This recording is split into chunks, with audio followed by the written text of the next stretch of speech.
Hello everyone, welcome to our channel. आज मु आपण मानक पई गोटी बहुत ही बढ़िया DIY मैजिकल हेयर ऑयल बनया को जाउची। एई हेयर ऑयल यूज करिवा द्वारा हेयर फॉल कमी थाए, हेयर बहुत जल्दी ग्रो करै थाए, डैमेज्ड हेयर को रिपेयर करि थाए, हेयर को स्मूथ शाइनी सिल्की बनै थाए, आउ बाल्ड पैचेस रे न्यू हेयर ग्रो करै थाए। आमर ए वीडियो को एंजॉय देखंतु, वीडियो को लाइक शेयर करंतु आउ आम चैनल को सब्सक्राइब करंतु। तो चलंतु वीडियो स्टार्ट करिबा।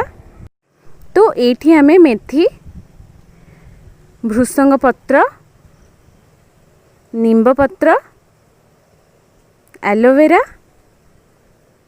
मंदार पत्र आउ मंदार फूल नहीं छे।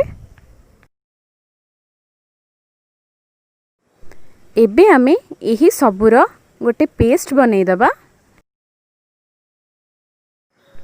तो देखंतु एही सबुर पेस्ट एबे हे जाइछि। एबे आमे एही पेस्ट रे मेथी ऐड करिबा। एबे कड़ाई रे नड़िया तेल पकेइबा। मु एठी 700 ग्राम नड़िया तेल नेछि। एबे ए नड़िया तेल रे से पेस्ट को पकई दबा। आपण चाहिले ए सबु ऑयल रे डायरेक्ट भी पकई परिबे, बट डायरेक्ट पकईले टाइम लगी थाए। तो एमती पेस्ट करी पकईले बेसी टाइम लगी न थाए, कम टाइम रे हे जाय थाए। मझिरे मझिरे आको गोळो थिबे, काहे कि ना आर लागि जिबार बहुत चांसेस थाए। तो मझिरे मझिरे चेक करिकि गोळो थिबे। एटा हमें लो फ्लेम रे चलेबा। मेथी हेयर पाई बहुत ही बढ़िया काम दे थाए।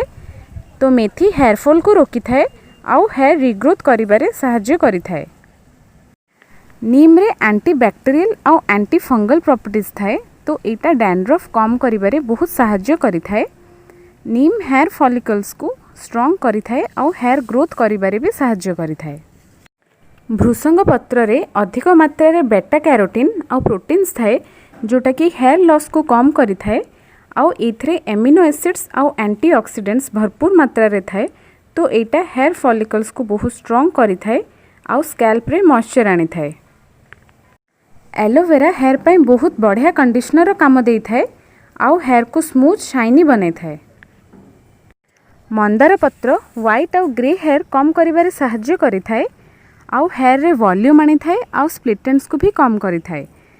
हेयर रो फ्रीजीनेस, ड्राइनेस आउ ब्रेकेज को भी कम करि थाए। मंदार फूल रे केराटिन भरपूर मात्रा रे थाए। तो एटा हेयर पाई बेस्ट कंडीशनर काम दे थाए, हेयर को नरिश करि थाए आउ हेयर को बहुत सॉफ्ट बनै थाए। देखंतु ए पेस्ट रो केते पानी बाहरुची। तो एई पानी को ऑयल पूरा सोक करि नबा पर्यंत हमें कुक करिबा, जेमती ऑयल रे टिके भी पानी अंश न रुहे।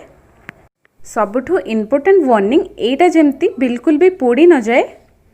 एटा पोड़ी गले आर सबु गुण नष्ट हो जाए थाए। तो एटा हेयर पाई किछि भी काम देई न थाए। देखंतु एबे हमर हर्बल ऑयल हे जाइछि।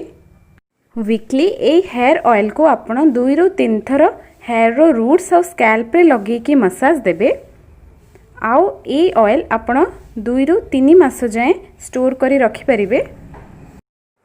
ऑयल को आपण क्लॉथ किंबा बड़ छणा सहाय्य रे आकु छाणी देबे। देखंतु ए ऑयल रो कलर डार्क ग्रीन रहिबो। आपण ए हर्बल ऑयल को घरे बने की यूज करंतु, आपन को निश्चय भल रिजल्ट मिलिबो। And thank you for watching this video.